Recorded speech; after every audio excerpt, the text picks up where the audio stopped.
Siya yung unang-unang nalasing sa birthday niya.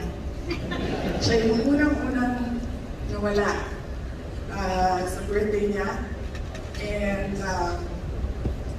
one time, mayor ko, papunta kami ng Kalinan sa Davao City. Medyo malayo.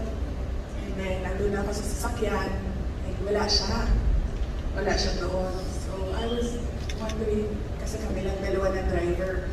So, naisip ko, ano kayong nangyari dito sa kanya?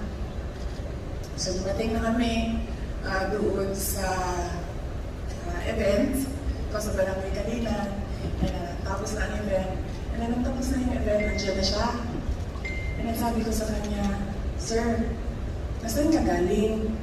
Sabi niya, nalasing ako kagabi, hindi ako nagising.